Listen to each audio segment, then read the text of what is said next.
अध्यात्म विश्व विज्ञान यूट्यूब चैनल पर आप सभी का हार्दिक स्वागत समादर करते हुए आइए हम फिर उसी चर्चा की ओर चले।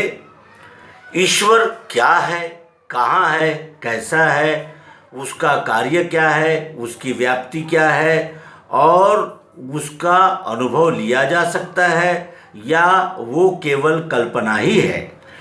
इस दिशा में हमने इस मालिका का प्रस्तुतिकरण आरंभ किया है। आइए अब देखें कि श्री गुरु के चरणों में जब वो मुमुक्षु जाकर कहने लगा कि मैंने श्रुति स्मृति शास्त्र पुराण आदि सभी साहित्यों का यथासांग अभ्यास किया और उसमें दर्शाए हुए सभी विचारों का विचार किया, मनन किया, चिंतन किया और दिए हुए सभी उपासना पद्धति कर्म कांडों का अनुसरण किया, लेकिन मेरे मन को शांति नहीं मिली, मेरा स्थायी समाधान नहीं हुआ। वो मुझे चाहिए, स्थायी समाधान की मुझे तलाश है। और मेरा प्रश्न है, श्रुतियों में जो कहा गया है तत्त्वम् असि, वो क्या है, कहाँ रहता है, कैसे देखना चाहिए, कौन देखता है और किस तरह उसका अनुभव प्रत्यक्ष यथार्थ रीति से मुझे मिल सकता है। और साथ ही वो ये कहता है कि मुझे शब्दों में उत्तर नहीं चाहिए, मुझे यथार्थ और प्रत्यक्ष उत्तर चाहिए जिससे कि मेरा समाधान हो जाए।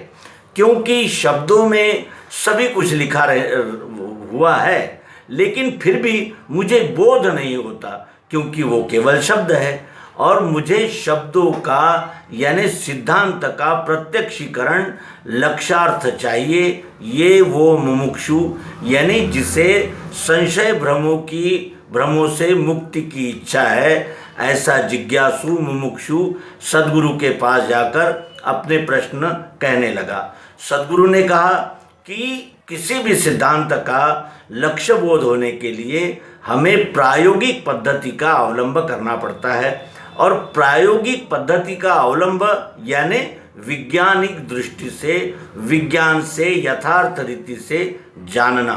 और जानने के लिए किसी न किसी पदार्थ को हम अपने आगे रख लेंगे और ये देखने का प्रयास करेंगे कि जो एक पिंड में है वही संपूर्ण ब्रह्मांड में है क्या और किस तरह। तो जब ये प्रश्न श्री गुरु ने सुना तो उनको बड़ी प्रसन्नता हुई कि जो ये तत्व दर्शन है उसको लेने वाला जो उसका ग्राहक है वो आज प्राप्त हुआ है और अब वो उसका समाधान करेंगे। कहते हैं सद्गुरु कि अगर स्वरूप वस्तु का देखा सो अक्षर जानना। वस्तु सद्गुरु के आदेशानुसार वस्तु रखी गई है, ये मिश्री का यानी शक्कर का एक ढेला। वो कहते हैं कि इस वस्तु का स्वरूप देखो, ये सतत रूपांतरण होने वाला है। क्यों? क्योंकि ये ढेला जिस स्थिति में अब है वो कुछ कालांतर में ऐसा नहीं रहेगा। अब सफ़ेद दिख रहा है फिर काला दिखेगा, अब इसका आवाज़ इस तरह आता है फिर कुछ और किस पद्धति से आवाज़ आएगा, अब इसका गंध कुछ और आ रहा है फिर कुछ और आएगा। यानी ये जो आकार है ये सतत परिवर्तनशील होता है और उस तरह उसका परिवर्तन होना यही उसका क्षरण है जो रूपांतरण कहलाता है। और ये अक्षर भाव है और दूसरा भाव जो है वो अक्षर भाव है जो कभी नहीं बदलता। जैसे इसको हम चूरा भी कर देंगे, पानी में भी मिला देंगे, घी में मिला देंगे तो भी इसका जो मिठास है, इसका जो ये स्वभाव है मिठास, ये नहीं बदलता, वो अक्षर भाव है। और उसी को अक्षर आत्मा कहते हैं।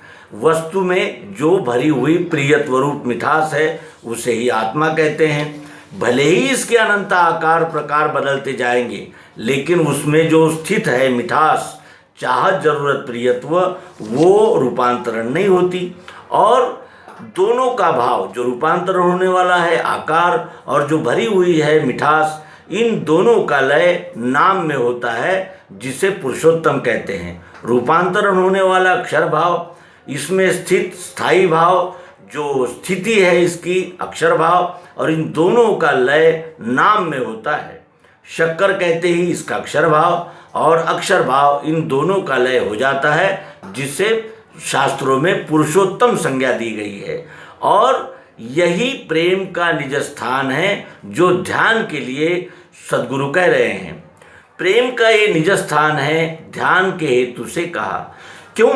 क्योंकि प्रेम का निज स्थान क्या है? क्या हमने इस रूप के लिए लाया था इसे कि ये सफ़ेद है? नहीं, इसे लाया था हमने चाहत, जरूरत, प्रियत्व के लिए, और वही प्रेम का स्थान है जो ध्यान के लिए हमें देखना है। अब यथार्थ बोध वस्तु का होने के लिए क्या देखना है? त्रिपुटी द्वारा देखना है, क्षर, अक्षर और पुरुषोत्तम।